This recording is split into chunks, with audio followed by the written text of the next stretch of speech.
السلام عليكم. لا تنسوا الإعجاب بالفيديو والاشتراك في القناة تشجيعا لنا لنستمر بنشر المزيد إن شاء الله.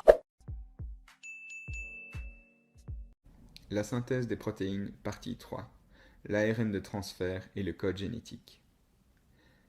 Alors, notre brave morceau d'ARN messager est enfin prêt à être traduit en protéines au niveau d'un organite qui sert d'atelier d'assemblage des acides aminés, le ribosome.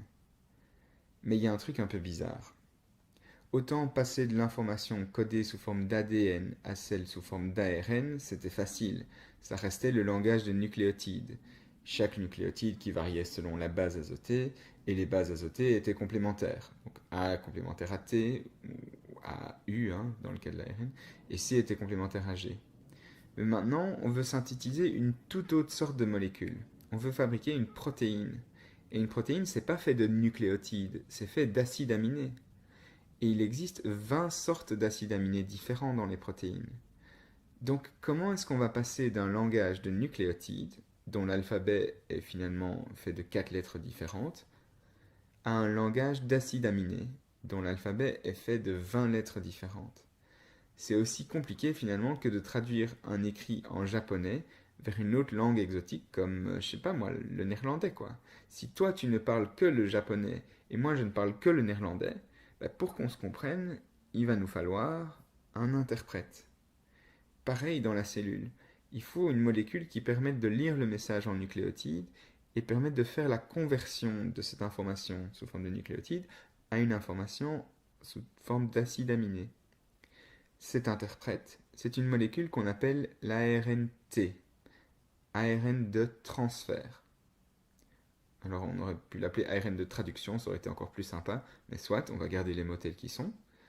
Donc l'ARN de transfert, c'est une molécule qui est un peu enroulée sur elle-même en forme de T bizarre, voire même très bizarre, il faut être un peu créatif pour y voir une forme de T en fait, mais bon.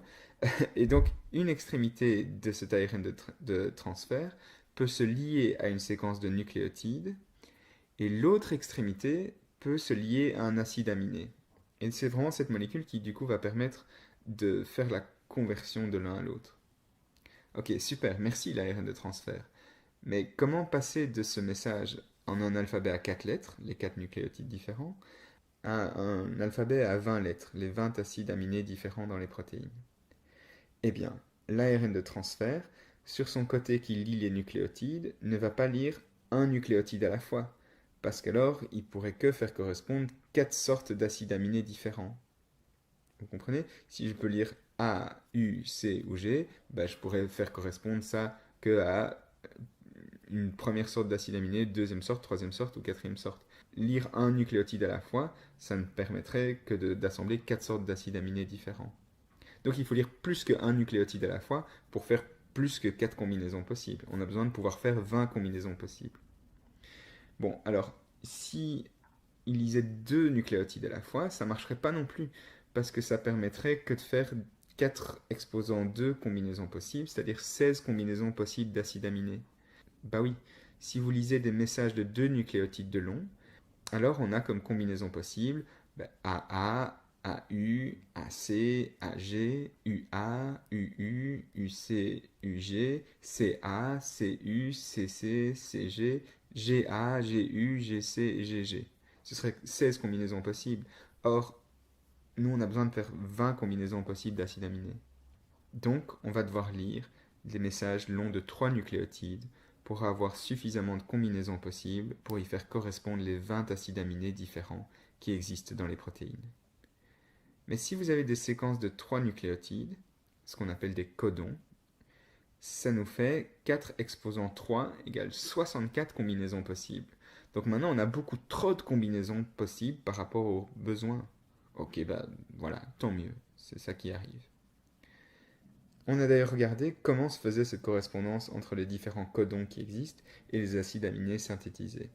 Et ça donne ceci, ce grand tableau de correspondance qu'on appelle le code génétique. Alors le code génétique, pour le comprendre, ça se lit un peu comme un jeu de toucher-couler, mais avec 3 variables possibles. Imaginez donc qu'on ait un codon qui soit CGA. Mais les lignes de cette grille vont nous permettre de choisir le premier nucléotide, donc C, puis les colonnes nous permettent de trouver le deuxième nucléotide, G, et le troisième nucléotide s'indique au sein de la case concernée. Donc on voit donc maintenant la correspondance. Si on lit un codon CGA, l'acide aminé correspondant qui sera assemblé pour la traduction en protéines sera l'arginine. Et certains codons sont très particuliers. En fait, on va commencer par le codon AUG.